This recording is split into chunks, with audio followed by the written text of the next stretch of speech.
আসসালামু আলাইকুম প্রিয় ভাই বোনেরা, সবাই কেমন আছেন? আশা করি ভালো আছেন। আলহামদুলিল্লাহ আমিও ভালো আছি। আমি এখানে পাঙ্গাস মাছের মাথা কষাইতেছি, এটা দিয়ে লাউ রান্না করব। এখানে লাউ রেডি করে নিলাম। আমি আবার কড়াই বসাই দিলাম, দিয়ে দিলাম পেঁয়াজ কাঁচামরিচ। এটাতে আমি মুরগি রান্না করব।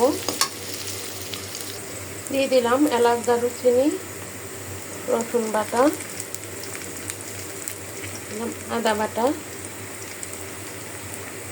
জিরা বাটা,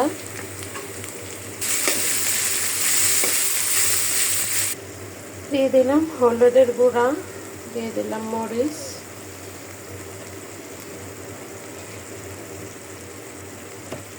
আর পরিমাণ মতো দিব লবণ। মশলাটা কষানি হইলে আমি মুরগির মাংসটা দিয়ে দিব। আমার মুরগির মশলাটা কিন্তু কষানি হয়ে গেছে। আমি এখন ধুয়ে ছেঁকে রাখা মুরগি দিয়ে দিলাম।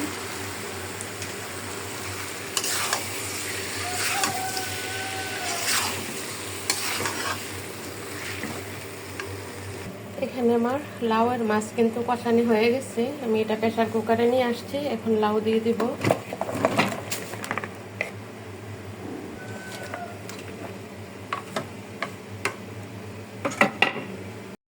আমার মুরগি তরকারি কিন্তু হয়ে গেছে, আমি এখন নামিয়ে ফেলবো।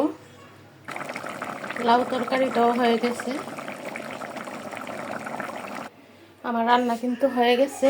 আমি এখন আবার স্কুলের জন্য দৌড় দেব। দেখুন লাউ কিন্তু মোটামুটি সবুজে আছে, বাসি লাউ। তারপরেও পাঙ্গাস মাছ দিয়ে লাউ রান্না করলাম, আর এখানে আলু দিয়ে মুরগি বোনা করলাম। সবাই দেখে বলবেন কেমন হয়েছে। সবাই ভালো থাকবেন।